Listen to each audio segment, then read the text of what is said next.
எடுத்துட்டு ஸ்பேஸ் ஈக்குவலாக வேணும்னா பரவாயில்ல, அது செய்ய செய்ய ப்ராக்டிஸ் பண்ணேன்.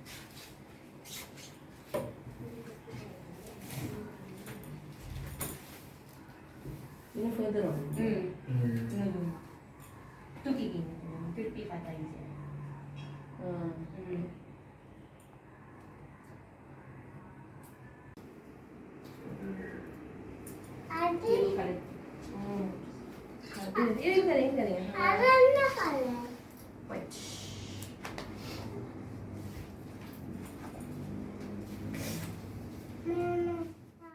கோயிலில் வந்து கும்பதெல்லாம் வச்சு சாமியாக இது பண்ணுவாங்க. ஆனால் அதோட உள்பொருள் என்னன்னா, இது வந்து மனிதன், நீ தான், நான் தான் கடவுள், என்னை கடவுளாக நான் உணர்றத வந்து எப்படி உணர்வீங்க?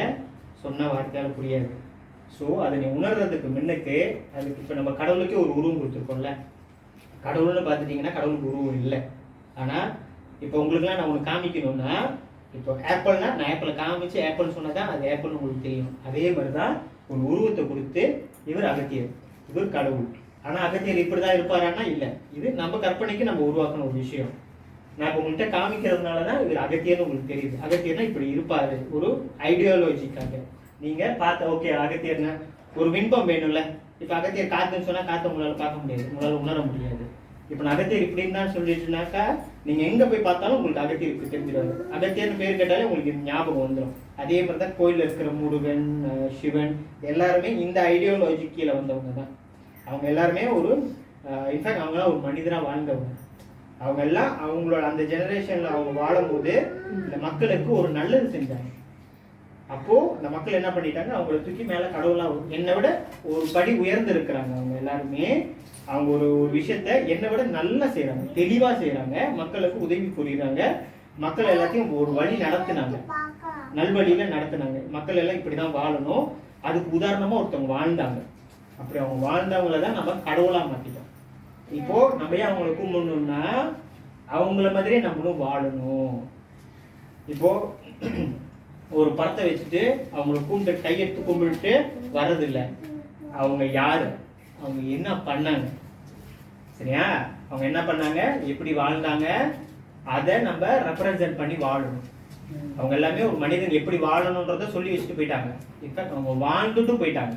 அப்போ அவங்க வாழ்ந்த வாழ்க்கையை கேள்வி கேட்க முடியாது, வாழ முடியுமான்னு கேள்வி கேட்க முடியாது, ஏன்னா அவங்க வாழ்ந்துட்டாங்க. அப்போது இட்ஸ் அ பாசிபிலிட்டி, எல்லாராலையும் வாழ முடியும். ஆனால் இப்போ இருக்கிற நம்ம வாழ்கிற வாழ்க்கைக்கும் அவங்க வாழ்ந்த அந்த காலத்து வாழ்க்கைக்கும் டிஃப்ரென்ஸ் நிறையா இருக்கும். அதை நம்ம எப்படி இப்போ இருக்கிற வாழ்க்கைக்கு நம்ம மாடிஃபை பண்ணி வாழ போகிறோம், அதைத்தான் கற்றுக் கொடுக்குறாங்க. அவங்க இப்போ இருக்கிற வாழ்க்கைக்கு அவங்க நம்மளுக்கு கற்றுக் கொடுக்குறாங்க. அதை நம்ம சரிவர செய்கிறோமா, அவங்க சொல்கிறது எல்லாத்தையும் கடைப்பிடிக்கிறோமா, அதுதான் அதுதான் இந்த சித்தர் பாதை. சித்தர் பாதைன்றது வந்து இப்போ கோயிலுக்கு போகிறோம், அங்கே அர்ச்சகர் யாரும் நம்மளுக்கு ஏன் சாமி கும்பிட்றோன்னு சொல்லி தர்றதே இல்லை. ஆனால் அதே இங்கே டைவர்ட் பண்ணும்போது இந்த சித்தர் வழிக்கு வரும்போது இவங்க சொல்லி தருவாங்க, நம்ம ஏன் வழிபடணும், எப்படி வழிபடணும், எதுக்காக வழிபடணும். இப்போ சித்தர் பாதைக்கு நாங்கள் வரும்போதே நான் ஒரு 0வா தான் போனேன். சித்தர் பாதைன்னா என்னன்னு எனக்கு தெரியவே தெரியாது. ஆனால் உள்ளுக்கு வந்து இந்த 10-11 வருஷத்துல எனக்கு சித்தர் வாழ்க்கைனா என்ன, சித்தர் வழினா என்னன்னு காமிச்சிட்டாரு. அப்போ அந்த பாடம் எனக்கு தெரியணும்ல. இப்போ எனக்கு கடவுள்னு காமிச்சிங்கனாக்கா கடவுள் என்னோட புரிந்துணர்வுல கடவுள் வேற. இப்போ கோயிலில் இருக்கிற சில கடவுள்னு கேட்டிங்கன்னா இல்லைன்னு சொல்லிடுவேன். ஆனால் அந்த கடவுள் எனக்கு இப்போ உங்களுக்குலாம் காமிக்கணும்னா எனக்கு அந்த சிலை தேவை. ஒரு பிடிமானம், உங்களுக்கு ஒரு பிடிமானம் வேணும்னா அந்த கடவுள் எனக்கு தேவை. அது நம்ம உருவாக்குற கடவுள். அந்த கடவுளுக்கு நம்ம தான் இந்த கேரக்டர்ஸ்லாம், இந்த கடவுள் இந்த கேரக்டர்ஸ் இருப்பாங்க. முருகன் இந்த கேரக்டர் இருப்பாரு, விநாயகர் இந்த கேரக்டர்ல இருப்பாரு, அம்மன் இந்த கேரக்டர்ல இருப்பாங்கன்னு சொல்லிட்டு நம்ம தான் அந்த கேரக்டருக்கு ஒரு உருவம் கொடுத்தோம். அந்த கேரக்டர்லாம் இருக்கு நிஜத்துல. ஆனா அந்த கேரக்டருக்கு நம்ம ஒரு உருவம் கொடுத்து உங்களுக்கு எல்லாம் காமிக்கணும். சின்ன வயசுலேருந்து ஒரு விஷயத்த காமிச்சாதான் நீங்க அதை பிடிச்சிட்டு, இப்ப அம்மாலாம் இன்ன வரைக்கும் பிடிக்கிறாங்கல்ல, எதனால? சின்ன வயசுல பாட்டி காமிச்சு கொடுத்ததுனால. கோயில் கூட்டிட்டு போவாங்க, இது அம்மன் காளி அம்மன் காமிச்சாங்க, அப்போ அதையே நாங்க பிடிச்சிட்டு வந்துட்டோம். ஏன்னா அந்த மாதிரி ஒரு விஷயம் நம்மளுக்கு வேணும். ஆனா இதையே நீங்க பிடிச்சிக்கிட்டு போகணுமானா இல்லை. அது ஒரு இப்போ நீங்க தடிக்கா போனேன், தடிக்கா முடிஞ்சதுக்கு அப்புறம் சத்துக்கு போனீங்க, இப்போ நீங்க எங்க இருக்கீங்க? கொம்மன்ல இருக்கீங்க. திருப்பி நீங்க தடிக்கா போவீங்களா? போக மாட்டீங்கல்ல. அதுதான் இங்கேயும். ஆரம்பத்துக்கு கோயில் தேவை. அது என்னன்னா, நீங்களே ஒரு கோயில், உங்களுக்குள்ள ஒரு கோயில் இருக்கு, அதை உணர்ந்துக்கிறதுக்கு தான் அந்த கோயில் வழிபாடு. அதை உணர்ந்துட்டீங்கன்னா அந்த கோயில் வழிபாடு வேண்டாம். உங்களை நீங்க மாத்திக்கணும், உங்களுக்குள்ள இருக்கிறத மாத்திக்கணும்னு தான் இந்த பூஜையை அவங்க கொண்டு வந்தாங்க. கோயில்ல வந்து யாகம் வளர்க்கறது எல்லாமே வந்து எதுனா சிம்போலிக்கா இந்த ஒரு ரெப்ரசன்ட் பண்றதுக்கு தான். நீங்க உங்க உடலே ஒரு கோயில், உங்களுக்கு உள்ளதான் கடவுள் இருக்கு. அந்த கடவுளை நீங்க உள் பயணிச்சு நீங்க உள்ளுக்கு போகும்போது தான் அது தெரியும். அப்படிதான் இப்போ யாகம் ஏன் வளர்க்குறாங்கன்னா, யாகத்துல எங்க வளர்க்குறோம்னா நிலத்துல வளர்க்குறோம். 5 பஞ்சபூதங்கள் இருக்கு. நீர், நிலம், ஆகாயம், காற்று, என்ன காற்று, ஆகாயம், நெருப்பு இருக்கா? நீர், நிலம், ஆகாயம், காற்று, நெருப்பு. அக்னியில வளர்க்கறது நெருப்பு. உங்களுக்குள்ளே நெருப்பு இருக்கா? இருக்கா? உங்களுக்குள்ள நெருப்பு இருக்கா இல்லையா? இல்லையா? நெருப்பு இல்லாம எப்படி உங்களோட உணவு இது பண்ணுது, டைஜஸ்ட் ஆகுது? மனிதர்களுக்குள்ளேயும் நெருப்பு இருக்கு, ஆனா அது உங்களுக்கு தெரியாது. நம்ம அதுக்கு சயின்டிஸ்ட்ல வந்து அதுக்கு வந்து நம்ம ஒரு பேர் வச்சிருக்கோம். அதுக்கு அது ஒரு ஜூஸ். ஆனா நமக்கு வந்து அது நெருப்பு, அது ஒரு அக்னி.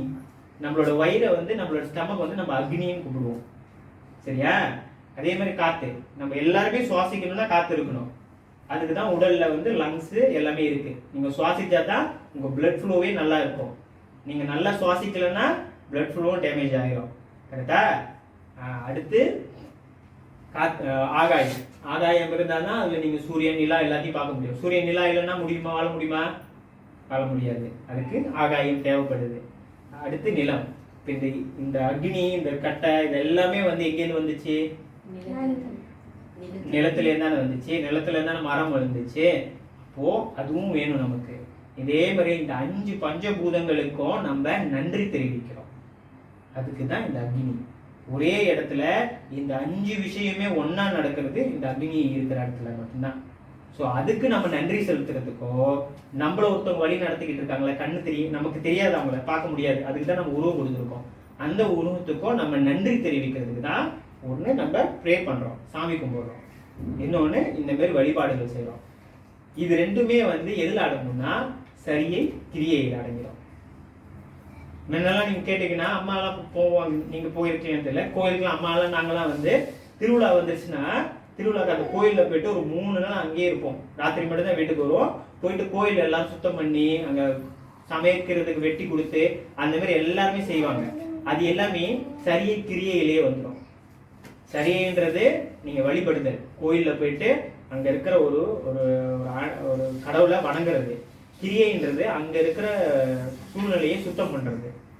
நீங்கள் சரியை எப்போதுமே செய்வீங்க. வீட்டில் ப்ரே பண்ணுறீங்க, கும்பிட்றீங்க, எல்லாமே பண்ணுறீங்க. கிரியையும் பண்ணுறீங்க, வீட்டில் பூஜை மேடை சுத்தம் பண்ணுறது, கோயிலுக்கு போயிட்டு அங்கே ஹெல்ப் பண்ணுறது, அப்படின்லாம் பண்ணுறீங்க. ஆனால் இது 2 மட்டுமே நார்மல் சாமி கும்பிட்றோம்ல, தெய்வ தெய்வ வழிபாடுல வந்து இது 2 மட்டும்தான் இருக்கும். ஆனால் அதை தாண்டி இன்னொன்று இருக்கு, யோகமும் ஞானமும் இருக்கு. யோகமும் சரியை கிரியை யோகம், இந்த 3த்தையுமே வந்து ஒரு ஆள் சொல்லி கொடுத்து செய்ய முடியும். ஒரு ஆள் கண்டிப்பாக உங்களுக்கு சொல்லி கொடுக்கணும். சொல்லி கொடுத்தா மட்டும்தான் அது என்னன்னு உங்களுக்கு தெரியும். அதுக்கப்புறம் தான் அதை நீங்கள் எடுத்து செய்வீங்க. ஒரு கைடன்ஸ், ஒரு டீச்சர் மாதிரி ஒருத்தங்க இருக்கணும். ஆனால் ஞானம்ன்றது இதை 3 செய்யும் போதே நீங்கள் என்ன கற்றுக்குறீங்களோ, அதுலேருந்து நீங்கள் என்ன உணர்றீங்களோ அதுவே உங்களுக்கு ஞானமாக வந்துடும். ஸோ இது யாருமே உங்களுக்கு சொல்லி கொடுக்கறது இல்லை. ஏன்னா இப்போ தேஜு செய்யும் போது தேஜேஸ்வரரோட புரிதல் வேறையாக இருக்கும், அவங்களோட ஞானம் வேறையாக இருக்கும். நீங்கள் செய்யும் போது உங்களோட புரிதல் வேறையாக இருக்கும். அதில் நீங்கள் என்ன கற்றுக்கிறீங்க, என்ன எடுத்துக்கிறீங்கன்றதை தாண்டி அது ஒரு ஞானமாக மாறிடும். அதே போல தான் எல்லோருக்குமே ஞானம்ன்றது வேறுபடும். ஆனால் இது எல்லாருக்குமே ஒரே மாதிரி இருக்கணுமான்னு ஒப்பிட்டு பார்க்க கூடவே கூடாது. எப்போதுமே எனக்கு ஏன் வேற மாதிரி இருக்கு, அக்காக்கு ஏன் வேற மாதிரி இருக்குலாம் இல்லை. ஏன்னா அக்காவோட புரிந்துணர்வு வேற, உன்னோட புரிந்துணர்வு வேற. ஸோ இது எல்லாமே வேறையா இருக்குல்ல. இதுதான் வந்து சித்தர்பாதை. இதுக்கு அடுத்து என்னன்னாக்கா சித்தர்பாதையில் என்ன சொல்லி தருவாங்கன்னா உணவு முறை. நீங்க அசைவமா இருக்கலாம், சைவமா இருக்கலாம். உணவு முறைன்றது சைவம் அசைவம் இல்லை. தேங்க்யூ. மனிதர்கள் எல்லோருமே வரும்போது அசைவ உண்ணியா தான் வந்தோம். காலப்போக்கில் நம்ம நம்ம தொழில் ரீதியாக தான் உணவு வேறுபாடு மாறுனுச்சு. சித்தர்கள் யாருமே வேலை செய்யறது இல்லை, அதாவது கடினமான வேலைகள் செய்யறது இல்லை. அவங்க யூஸ்வலாக நடந்து போகிறது, தியானம் பண்ணுறது, அந்த உடலை பதப்படுத்துறது எப்படின்றது மட்டும்தான் அவங்களோட வாழ்க்கை நெறியாக இருந்துச்சு. உடலை பதப்படுத்தி அந்த ஆன்மாவை ஜோதியோட கலக்கணும். உடலை நீங்கள் பாதுகாத்துக்கிட்டா மட்டும்தான் அந்த ஜோதி ஆக முடியும். ஓகேவா? அதில் வந்து அசைவம் கலந்துச்சுன்னா அந்த உடலுக்கு மரபணு மாற்றம் ஏற்படும், உங்களோட டிஎன்ஏலாம் மாற்றம் ஏற்படும். ஸோ அது இந்த உடலுக்கு ஏற்றுக்காது. நீங்கள் ஜோதி ஆகணும்னு முடிவு பண்ணிட்டீங்கன்னா அது அசைவ உண்ணிக்கு ஒத்து வராது. அந்த ஏன்னா நம்மளோட உங்களோட வே ஆஃப் திங்கிங் அது எல்லாமே மாறுபடும். நம்ம என்ன உணவு உண்றோமோ அதன்படி தான் நம்மளோட செயலும் மாறும். சரியா? அதனால தான் இந்த பாதையில் வரவங்க என்ன பண்ணுவாங்கன்னா அதை நிப்பாட்டிடுவாங்க. ஏன்னா அவங்களுக்கு தன்னை ஜோதியாக மாற்றிக்கணும், ஜோதியோட ஐக்கியம். எனக்குள்ள ஒரு அக்னி இருக்குன்னு சொன்னல, அந்த அக்னி எனக்குள்ள மட்டும் இல்லாமல் என்னை தாண்டி வெளியே வரணும். என்னை தாண்டி வெளியே வந்துருச்சுன்னா நான் ஜோதி ஆகிட்டேன்னு அர்த்தம். அதுக்காக மட்டும்தான் அவங்க எல்லாருமே சைவமாக மாறுங்க. இப்போ அசைவம் உண்றவங்களும் சரி சைவம் உண்றவங்களும் சரி, சரியா உண்றோமா, சாப்பாடை சரியா பங்கிட்டு நம்ம உடலுக்கு தேவையா அந்த உணவு தேவையான்னு சொல்லி பார்த்து உண்றோமா, அதுதான் அடுத்தது அவங்க சொல்லி தர்றது. எந்த உணவா இருந்தாலும் நல்லா மென்று வாயிலே அசைச்சு போட்டு அதுக்கப்புறம் தான் உள்ளுக்கு தள்ளணும். நம்ம அப்படி பண்றோமா? இல்லை. இன்னொரு பீஸ் வேணும்னு சொல்லிட்டு இருக்கிற வாயில இருக்கிற பீஸை டப்பு டப்புன்னு மென்று முழிக்கிடுவோம். சரியா? அது பண்ணக்கூடாது. நல்லா நம்ம நல்ல உணவை மசிச்சு சாப்பிட்டு அதுக்கப்புறம் உண்ணணும். அது எந்த உணவா இருந்தாலும் சரி. சரியா?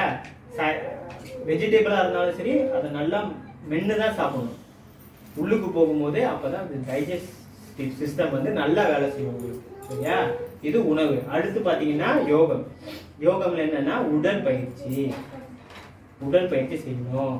இப்போ சித்தர்கள் வந்து நமக்கு யோகம்னா யோகா சொல்லி தருவாங்க, பிரீதிங் பிராண சக்தியை எப்படி கூட்டிக்கிறதுன்னு சொல்லி அது சொல்லி தருவாங்க. இந்த மாதிரி நிறைய விஷயங்கள் இருக்கு. இதை தாண்டி உடற்பயிற்சியும் செய்யணும். சரியா? இது ஏன் செய்யணும்னா நம்ம உடலை வந்து ஃப்ளெக்சிபிலிட்டியாக வச்சுக்கிறதுக்கு. வளைஞ்சி ஒரு மனிதனால அவன் வளைஞ்சி அவனோட தோல் தொடணும், அவனோட நெஞ்சு வந்து அவனோட தொடைக்கிட்ட ஒட்டணும். அந்த அளவுக்கு அவங்க ஃப்ளெக்சிபிளாக இருக்கணும். ஃப்ளெக்சிபிளாக இருந்தால் தான் உடலை வச்சு நம்ம எது வேணாலும் செய்யலாம். யோகாலாம் கற்றுக் கொடுக்கறது அதுக்கு தான். உடல் வலிமை நல்லா ஒரு ஃப்ளெக்சிபிலிட்டியாக இருந்துருச்சுன்னா, இலகுவாக இருந்துருச்சுன்னா எல்லாருக்குமே ரொம்ப வசதியாக இருக்கும், கஷ்டப்பட மாட்டோம். வயசானதுக்கப்புறம் அந்த முதிர்மை காலம் வரும்போது நீங்கள் ஸ்டில் உங்கள் உடம்பை நீங்களே தூக்கி நடப்பீங்க. புரியுதா? பார்த்துருப்பீங்க நிறைய பேர் கஷ்டப்படுவாங்க. வயசானதுக்கப்புறம் இன்னொரு ஆளோட சப்போர்ட் வேணும், தடி பிடிச்சிக்கிட்டு நடப்பாங்க. இந்த மாதிரிலாம் நான் இருக்கக்கூடாதுன்னு நீங்கள் முடிவு பண்ணிட்டீங்கன்னா அது இப்பயிலேருந்தே ஆரம்பிக்கணும். 5 வளையாதது 50 வளையாது. சரியா? 50 வளையணும்னா அந்த நேரத்தில் 50 இருக்கிறவங்களுக்கு அந்த மனோதைரியம் வேணும். இப்போ அண்ணன்னா அவருக்கு அவ்வளோ மனோதைரியம் இருக்கு. அவருக்கு 65 வயசு ஆயிடுச்சு. 65 வயசு ஆச்சு. ஆனால் அவரு செய்கிற எக்ஸசைஸ் உங்களால் செய்ய முடியுமான்னு கேட்டிங்கன்னா இல்லை. ஏன்னா உங்களால் வளைய முடியாது. இப்போ நீங்கள் ஆரம்பிக்கலன்னா எப்போ ஆரம்பிக்க போறீங்க? சோம்பல் எல்லாருக்குமே இருக்கும். ஆனால் சோம்பல் மட்டுமே வாழ்க்கை இல்லை. சோம்பல் இருந்துச்சுன்னா 50 வயசுல நம்மளை சுற்றி படுறவங்க கஷ்டப்படுறாங்களே அதே கஷ்டத்தை நம்மளும் படுவோம். இந்த கேள்வி உங்களுக்குள்ள நீங்களே டெய்லி கேட்கணும். இதை நான் பட போறேன்னா, அந்த கஷ்டத்தை 50-60 வயசுல நான் பட போறேன்னா, என்னோட வாழ்க்கை எவ்வளவு நீளமா இருக்க போகுது. இதெல்லாம் ஒரு ஸ்டெப் மாதிரி வச்சுக்கோங்களேன். இதெல்லாம் அவர் சொல்லி கொடுத்து கடைசியாக என்ன சொல்லுவாருன்னா, இதெல்லாம் நீங்க செஞ்சதுக்கு அப்புறம் நீங்க அமர்ந்துடும். இப்ப நான் அண்ணன் இல்லை மாமாலாம் பாத்தீங்கன்னா தியானத்துல உட்காருவோம்ல, இவ்வளவு செய்யறது எதுக்குன்னா எண்ட் ஆஃப் த டே நீங்க தியானம்னு வரும்போது அந்த அந்த அந்த எண்ணம் வந்துருச்சுன்னா நீண்ட நேரம் உட்காரணும். உங்க உடல் அதுக்கு ஏற்ற மாதிரி இருந்தா மட்டும்தான் நீண்ட நேரம் உட்கார முடியும். இப்ப இந்த மாதிரி உட்காரணும்னா அதுக்கு பயிற்சி செஞ்சிருக்கணும், நீண்ட நாள் பயிற்சி எடுத்துருக்கணும். அப்பதான் ரொம்ப நேரம் உட்கார முடியும். என்னாலையும் மாமா நாள் அவ்வளவு நாள் உட்கார முடியாது ரொம்ப நேரம். ஆனா நானும் பயிற்சி செய்வேன். பயிற்சி செஞ்சா மட்டும்தான் என்னால இந்த மாதிரி ரொம்ப நேரம் உட்கார முடியும். ரொம்ப நேரம்னா எந்த ஒரு அசையமும் இல்லாம உடம்புல நீங்க தியானத்துலேருந்து வெளியே வரும்போது எந்திரிக்கும் போது உங்க உடம்பு மறுபடியும் அதே இயல்பு நிலைக்கு வரணும். இல்லைன்னா மறுத்து போயிடும். மறுத்து போயிடுச்சுன்னா இன்னொரு ஆளோட துணை வேணும் உங்களை தூக்கி நிப்பாட்டுறதுக்கு. நீங்கள் நடக்கிறதுக்கு. இதெல்லாம் நடக்கக்கூடாதுன்னா நம்மளுக்கு உடற்பயிற்சி தேவை. ஸோ இந்த அகத்தியர் வனம்னு உருவானது இப்படி எல்லாத்தையுமே தனித்தனியாக சொல்லித்தராம முன்ன வந்து நம்ம என்ன பண்ணுவோம்னா சரியை சொல்லி கொடுத்தோம், அப்புறம் கிரியைன்னு போனோம், அப்புறம் யோகம்னு போனோம். இப்போ என்ன பண்ண போறோம்னா எல்லாத்தையுமே ஒரு கலவையாகவே செய்ய போகிறோம். ஒவ்வொரு மாதத்துக்கும் ஒரு வாட்டி நம்ம மீட் பண்ணுவோம். மீட் பண்ணி இதை மூணுத்தையுமே வந்து கலவையாக செய்வோம். ஒரு மாதம் இது, ஒரு மாதம் இது, ஒரு மாதம் இது. ஆனால் இதை இங்கே மட்டும் நிப்பாட்டிடக்கூடாது. அந்த ஒரு மாதம் மட்டும் நான் செய்கிறேன், அதுக்கப்புறம் நான் செய்ய மாட்டேன்னு இல்லை. தினந்தோறும் உங்கள் லைஃப்பில் நீங்கள் அதை ப்ராக்டிஸ் பண்ணிக்கிட்டே இருக்கணும். அப்போ தான் அது நீங்கள் கேரி ஃபார்வர்ட் பண்ணிக்கிட்டே போக முடியும். இந்த ஒரு மாதம் நான் வந்துட்டேன், இந்த ஒரு மாதம் நான் செய்கிறேன், அதுக்கப்புறம் நான் செய்ய மாட்டேன்னு இல்லை. நான் இங்கே ஒரு கருவி தான், கற்றுக் கொடுக்குறதுக்கு மட்டும்தான் நாங்கள் இருக்கோம். அண்ணன்கிட்டேருந்து நான் கற்றுக்கிட்டேன். இப்போது எனக்கு அப்புறம் ஒரு ஆள் இருக்கணும்ல. இப்போ நான் கற்றுக் கொடுக்குற மாதிரி இன்னொரு ஆளுக்கு நீங்களாம் கற்றுக் கொடுக்கணும்ல. அப்போ ஒரு ஆள் நாங்கள் தயார் பண்ணணும்ல. அண்ணன் என்ன தயார் பண்ணாரு, இப்போ நான் யாரும் தயார் பண்ணுறது? அந்த ஒரு ஆள். இப்போ அண்ணனுக்கு நான் கிடச்சிட்டேன். எல்லாருக்குமே எனக்கு எப்படி சொல்லி கொடுத்தாரோ அதே மாதிரி தான் எல்லாருக்குமே சொல்லி கொடுத்தாங்க. ஆனால் யாரும் அதை எடுத்துக்கல. இப்போ உங்களை எல்லாத்துக்கும் நான் சொல்லித்தரேன். இப்போ நீங்கள் எல்லாருமே அதை செய்யணும். ஒரு ஆள் மட்டும் இல்லை. எனக்கு இப்போ வினோதி தான் வேணும்னு இல்லை, எனக்கு எல்லாருமே வேணும். நீங்கள் எல்லாருமே இன்னொரு ஆளுக்கு சொல்லி கொடுக்குற இதுக்கு நான் உங்களை தயார் பண்ணுவோம். இங்கே இருக்கிற எல்லாருமே உங்களை அதுக்கு தான் தயார் பண்ணுவாங்க. சரியா? நீங்கள் இப்போ வாழ்கிற வாழ்க்கையே வாழலாம், அதோட ஆட்-ஆனா இதை செய்ய போறீங்க. அவ்வளோதான். எதுக்குன்னா உங்களுக்காக தான், உங்கள் நன்மைக்காக மட்டும்தான். நான் உங்களை சித்தர் வழியில் வாங்க, மாமா மாதிரி சைவமாக இருங்கலாம் சொல்லலை. நீங்கள் வாழ்கிற வாழ்க்கையை வாழலாம். ஆனால் உடலுக்குன்னு ஒன்று இருக்குது. அந்த உடலை பாதுகாத்துக்கிறது எப்படின்னா சொல்லித்தர போகிறோம். எப்படின்னா இந்தபடி யாகமே இதை நீங்கள் செய்யும் போது உங்களுக்கு ஒரு ரிலாக்ஸேஷன் வரும், ஒரு மனசாந்தி வரும். மனசாந்தி வந்துட்டாலே உடலில் இருக்கிற எல்லாமே போயிடும். நீங்கள் சரியாக சிந்திக்க முடியும். எது செஞ்சாலும் சரியாக சிந்திக்கலாம். கோவப்படுறதும் ஆத்திரப்படுறதும் அழுகையும் ஒரு மனிதனுக்கு எந்த ஒரு நல்ல எண்ணத்தை கொடுக்கவே கொடுக்காது. அழுகை வேணும், ஆனால் எல்லா விஷயத்துக்குமே அழுகக்கூடாதுல்ல. தேவைப்படுற நேரத்தில் அழுகணும். அழுக வந்தால் அழுந்துடணும். அதுவும் நீங்கள் அடக்கி வைக்கக்கூடாது, அதுவும் வெளியாக்கிடணும். அழுகன்றது உங்களில் உள்ள இருக்கிற எல்லா ஸ்ட்ரெஸ்ஸையும் வெளியாக்கிடும். ஸோ அதையும் செய்யணும். அது ஆணாக இருந்தாலும் சரி, பெண்ணாக இருந்தாலும் சரி. யார் நான் நீ அழக்கூடாதுன்னா இல்லை. ஆணாக இருந்தாலும் அழலாம், பெண்ணாக இருந்தாலும் அழலாம். அழுகன்றது நம்மளோட இயற்கை. அதை வெளியாக்கினா மட்டும்தான் நமக்குள்ளே இருக்கிற ஸ்ட்ரெஸ் வெளியாகும். சரியா? ஸோ இப்போதைக்கு இது போதும். இப்போ என்ன பண்ணலாம்னு நம்ம யாருக்கும் செய்யணும். ஓகேவா? நாட்டமும் தந்து குருவும் சீடனும் கூடி கலந்து இருவரும் ஒரு தண்ணீரம் சேர்ந்து தானந்தமாகி தற்பரவழியில் ஆனந்த போத அறிவில் கலந்து ஈசன்னினையடி இருத்தி மனதை நீயே நானாய் நானே நீயாய் காயா புரியை கனவென உணர்ந்து எல்லாமும் செயலென்றே உணர நல்லா உன்னருள் நாட்டமும் தருவாய் காரண குருவே கற்பக கலிரே வாரண முகத்து வள்ளலே போற்றி.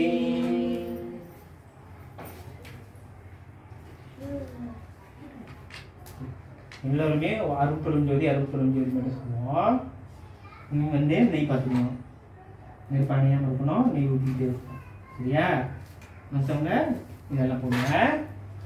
அருட்பெருஞ்சோதி அருட்பெருஞ்சோதி தனிப்பெரும் கருணை அருட்பெருஞ்சோதி அருட்பெருஞ்சோதி அருட்பெருஞ்சோதி தனிப்பெரும் கருணை அருட்பெருஞ்சோதி அருட்பெருஞ்சோதி அருட்பெருஞ்சோதி தனிப்பெரும் கருணை அருட்பெருஞ்சோதி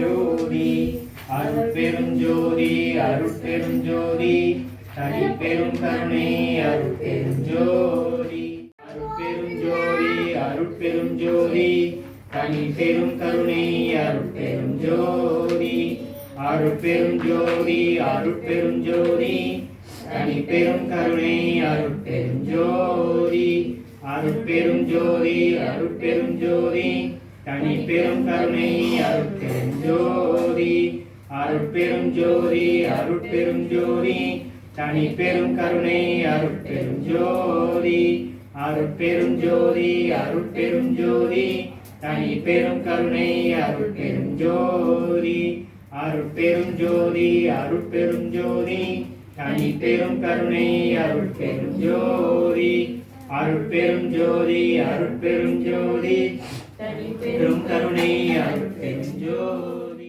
அருட்பெரும் ஜோதி தனி பெரும் கருணை அருட்பெரும் ஜோதி அருட்பெரும் ஜோதி அருட்பெரும் ஜோதி தனி பெரும் கருணை அருட்பெரும் ஜோதி அருட்பெரும் ஜோதி அருட்பெரும் ஜோதி தனி பெரும் கருணை அருட்பெரும் ஜோதி அருட்பெரும் ஜோதி அருட்பெரும் ஜோதி தனி பெரும் கருணை அருட்பெரும் ஜோதி அருட்பெரும் ஜோதி அருட்பெரும் ஜோதி தனி பெரும் கருணை அருட்பெரும் ஜோதி அருட்பெரும் ஜோதி அருட்பெரும் ஜோதி தனி பெரும் கருணை அருட்பெரும் ஜோதி அருட்பெரும் ஜோதி அருட்பெரும் ஜோதி தனி பெரும் கருணை அருட்பெரும் ஜோதி அருட்பெரும் ஜோதி அருட்பெரும் ஜோதி தனி பெரும் கருணை அருட்பெரும் ஜோதி அருட்பெரும் ஜோதி அருட்பெரும் ஜோதி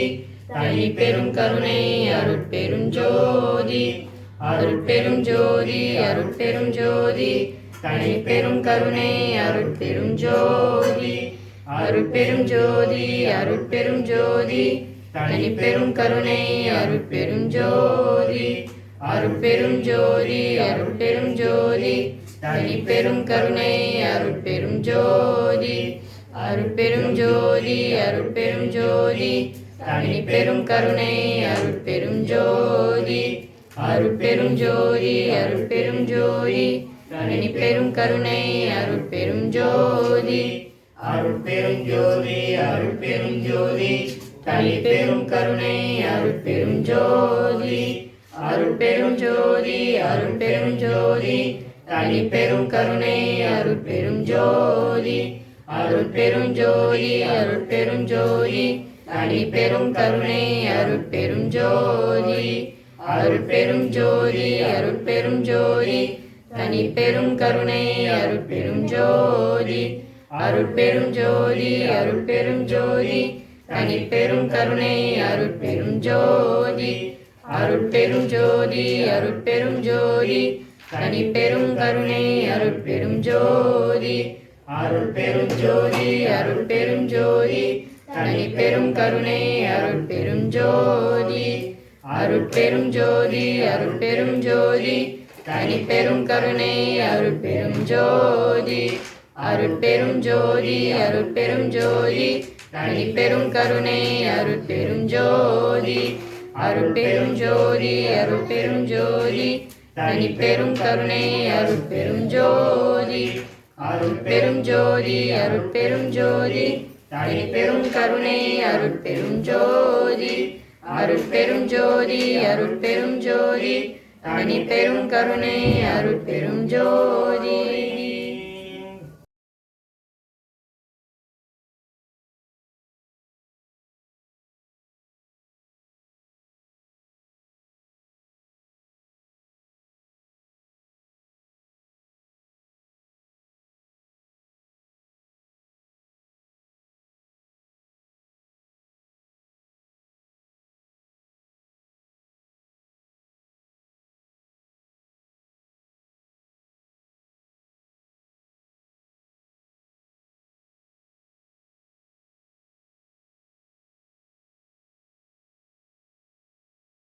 அருள் விளக்கே அருட்சுடரே அருஜோதி சிவமே அருளமுதே அருள் நிறைவே அருள் வடிவ பொருளே இருள் கடிந்தென் உள்ள முழுதும் இடங்கொண்ட பதியே என் அறிவே என் உயிரே எனக்கினிய உறவே அருள் கடிந்த மாமணியே மாற்றறியா பொன்னே மன்றில் நடம் புரிகின்ற மணவாளா எனக்கே தெருளளித்த திருவாளா ஞான உருவாளா தெய்வ நடத்தரசே நாங்கள் செய்யும் ஹோமம் ஏற்றருளே.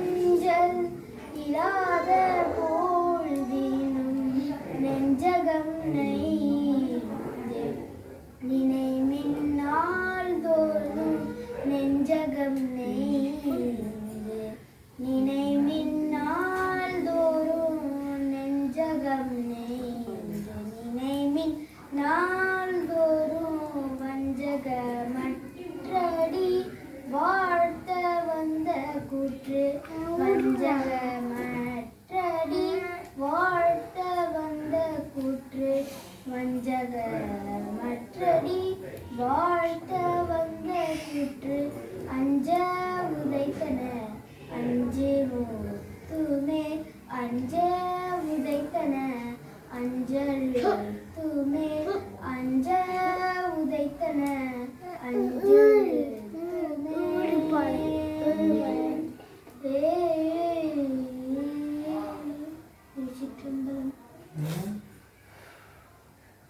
பாட்டு தெரியாதா? பாடு பாடுங்க. எந்த பாட்டு தெரிஞ்ச பாடுங்க. திருச்சிற்றம்பலம் ஐந்து கரத்தனை ஞான கொழுந்தினை குந்தியல் வயிற்றடி போற்றுகின்றேன். திருச்சிற்றம்பலம். விஷாலி பாடுங்க. பாடுங்களா நீங்க தான்.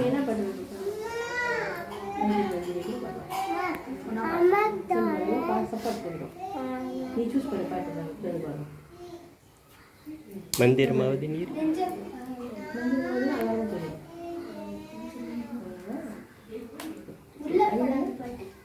எப்படி பாடுங்க.